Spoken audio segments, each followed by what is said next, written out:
ఒకప్పుడు హాలీవుడ్ సినిమాలంటే ఇండియాలో మెట్రో నగరాలకు మాత్రమే పరిమితమైన మార్కెట్. కానీ ఇప్పుడు పరిస్థితి పూర్తిగా మారిపోయింది. ఇండియా మార్కెట్ను టార్గెట్ చేస్తూ హాలీవుడ్ స్టూడియోస్ భారీగా దూసుకొస్తున్నాయి. అందుకు best example Tom Holland Spider Man franchise. ప్రతి సీక్వెల్తో ఇండియన్ బాక్స్ ఆఫీస్ను కొత్త రేంజ్కి తీసుకెళ్లిన ఈ సిరీస్ ఇప్పుడు ఎక్కడికి చేరింది? ఒక్కో సినిమా ఎంత వసూలు చేసింది? ప్రపంచవ్యాప్తంగా ఇండియాలో ఎలాంటి రికార్డులు క్రియేట్ చేసింది? లేటెస్ట్ గా రిలీజ్ అయిన హాలీవుడ్ సినిమా స్పైడర్ మ్యాన్ బ్రాండ్ న్యూ డేకు ఇండియా ఎంత పెద్ద మార్కెట్ గా మారిందో మరోసారి నిరూపించింది. విడుదలైన 4 రోజుల్లోనే ప్రపంచవ్యాప్తంగా సుమారు $927 మిలియన్ వసూలు చేసి రెండో అతిపెద్ద గ్లోబల్ వీకెండ్ సినిమాగా రికార్డ్ క్రియేట్ చేసింది. ఇక ఇండియాలో అయితే ఈ సినిమా first day 72.44 crores gross, 60.60 crores net సాధించి హాలీవుడ్ ఓపెనింగ్ రికార్డులను తిరగరాసింది.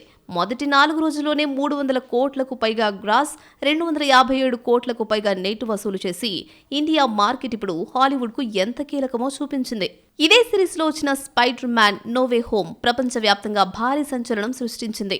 3 స్పైడర్ మ్యాన్లను ఒకే తెరపైకి తీసుకొచ్చిన ఈ చిత్రం ప్రపంచవ్యాప్తంగా $1.921 బిలియన్ వసూలు చేసి సోనీ పిక్చర్స్ చరిత్రలో అత్యధిక వసూళ్లు సాధించిన సినిమాగా రికార్డ్ క్రియేట్ చేసింది.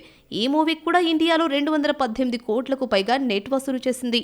2019లో విడుదలైన Spider Man Far From Home మరో కీలక మైలురాయిగా నిలిచింది. ప్రపంచవ్యాప్తంగా $1.133 బిలియన్ వసూలు చేసి $1 బిలియన్ క్లబ్ లో చేరింది. ఇండియాలో ఈ సినిమా 105 కోట్ల వరకు గ్రాస్ వసూలు చేసి దేశంలో 100 కోట్ల మార్క్ ను దాటిన ఫస్ట్ స్పైడర్ మ్యాన్ చిత్రంగా రికార్డ్ సృష్టించింది. అప్పటి నుంచి ఇండియా మార్వెల్ కు అత్యంత కీలక మార్కెట్లలో ఒకటిగా ఉంది. 2017లో వచ్చిన Spider man home coming collections పరంగా స్ట్రాంగ్ బేస్ వేసింది. ప్రపంచవ్యాప్తంగా $880.9 మిలియన్ వసూలు చేసి ఆ ఏడాది అత్యధిక వసూళ్లు సాధించిన చిత్రాల్లో ఒకటిగా నిలిచింది.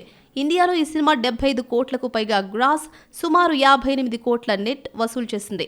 ఇండియాలో హోమ్ కమింగ్తో స్టార్ట్ అయిన జర్నీ ఫార్ ఫ్రమ్ హోమ్తో 100 కోట్ల మార్క్, నో వే హోమ్తో 200 కోట్ల రికార్డ్, ఇప్పుడు బ్రాండ్ న్యూ డేతో 300 కోట్ల నుంచి 400 కోట్ల వైపు రన్ అయ్యేలా కనిపిస్తోంది. స్పైడర్ మ్యాన్ సిరీస్ కేవలం సూపర్ హీరో ఫ్రాంచైజీ మాత్రమే కాదు, ఇండియా మార్కెట్ను హాలీవుడ్ ఎంత సీరియస్గా తీసుకుంటుందో చెప్పే హెచ్చరిక కూడా.